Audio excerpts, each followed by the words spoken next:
Breaking news से America में रहंदड़ नाले वारो सियासी ऐं समाजी अगवान अली नवाज़ मेमण लाडाणो करे वियो आहे। अली नवाज़ मेमण अमरीकी रियासत मेरीलैंड के शहर गैथर्सबर्ग में रहंदो हो। अली नवाज़ मेमण जो ताल्लुक सिंध के ज़िले लाड़काणे सां हुयो ऐं 1970 खां अमरीका में रहंदड़ हो। अहम ख़बर आहे नाज़रीन, अली नवाज़ वर्ल्ड बैंक में सीनियर उहिदे ते कम करण सां गॾु नेपरा जो चेयरमैन भी हो। अली नवाज़ महर Chicago J university of Illinois में इलेक्ट्रिकल इंजीनियरिंग कई। अली नवाज़ मेमण जो वालिद अब्दुल फताह मेमण मुख़्तलिफ़ मुल्कनि में पाकिस्तान जो सफ़ीर हो। अली नवाज़ मेमण अरसे खां कैंसर जहिड़े मूज़ी मर्ज़ सां झड़ींदो रहियो। अफ़सोसनाक ख़बर आहे नाज़रीन, अवांखे अपडेट कंदासीं। अमरीका में रहंदड़ नाले वारो सियासी ऐं समाजी अगवान अली नवाज़ मेमण लाडाणो करे वियो आहे।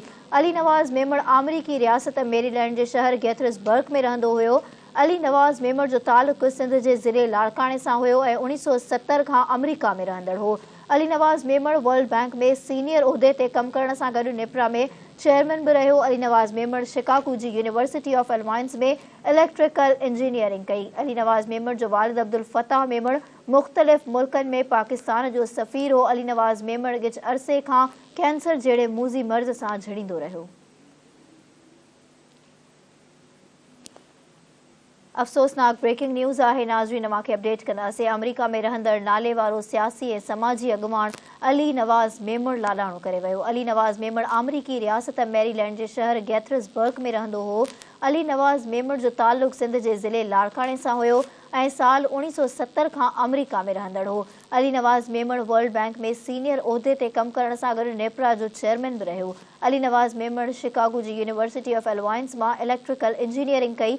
अली नवाज़ मेमण जो वालिद अब्दुल फताह मेमण मुख़्तलिफ़ मुल्कनि में पाकिस्तान जो सफ़ीर हो। अली नवाज़ मेमण गिच अरसे खां कैंसर जहिड़े मूज़ी मर्ज़ सां झड़ींदो रहियो।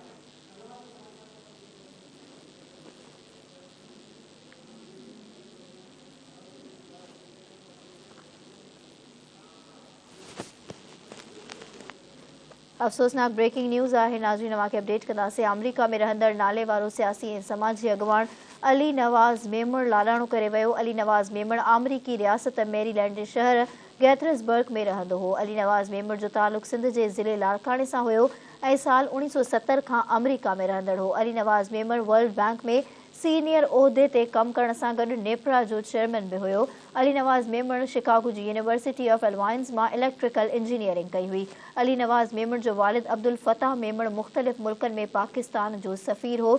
अली नवाज़ मेमण गिच अरसे खां कैंसर जहिड़े मूज़ी मर्ज़ सां झड़ींदो रहियो।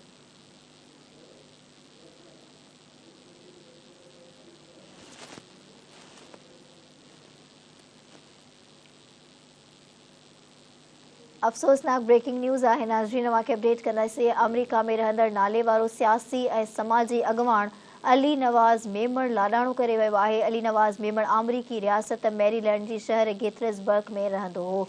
अली नवाज़ मेमण जो ताल्लुक सिंध के ज़िले लाड़काणे सां हुयो ऐं साल 1970 खां अमरीका में रहंदड़ हो। अली नवाज़ मेमण वर्ल्ड बैंक में सीनियर उहिदे ते कम करण सां गॾु नेपरा जो चेयरमैन भी रहियो। अली नवाज़ मेमण शिकागो जी यूनिवर्सिटी ऑफ इलिनॉइस मां इलेक्ट्रिकल इंजीनियरिंग कई। अली नवाज़ मेमण जो वालिद अब्दुल फताह मेमण मुख़्तलिफ़ मुल्कनि में पाकिस्तान जो सफ़ीर हो। अली नवाज़ मेमण गिच अरसे खां कैंसर जहिड़े मूज़ी मर्ज़ सां झड़ींदो रहियो।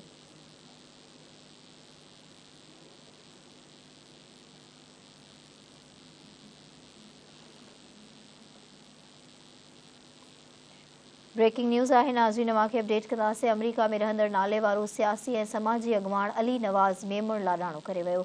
अली नवाज़ मेमण अमरीकी रियासत मेरीलैंड के शहर गैथर्सबर्ग में रहंदो हो। अली नवाज़ मेमण जो ताल्लुक सिंध के ज़िले लाड़काणे सां हुयो ऐं 1970 खां अमरीका में रहंदड़ हो। अली नवाज़ मेमण वर्ल्ड बैंक में सीनियर उहिदे ते कम करण सां गॾु नेपरा जो चेयरमैन भी रहियो। अली नवाज़ मेमण शिकागो जी यूनिवर्सिटी ऑफ इलिनॉइस मां इलेक्ट्रिकल इंजीनियरिंग कई। अली नवाज़ मेमण जो वालिद अब्दुल फताह मेमण मुख़्तलिफ़ मुल्कनि में पाकिस्तान जो सफ़ीर हो। अली नवाज़ मेमण गिच अरसे खां कैंसर जहिड़ी मूज़ी मर्ज़ सां झड़ींदो रहियो।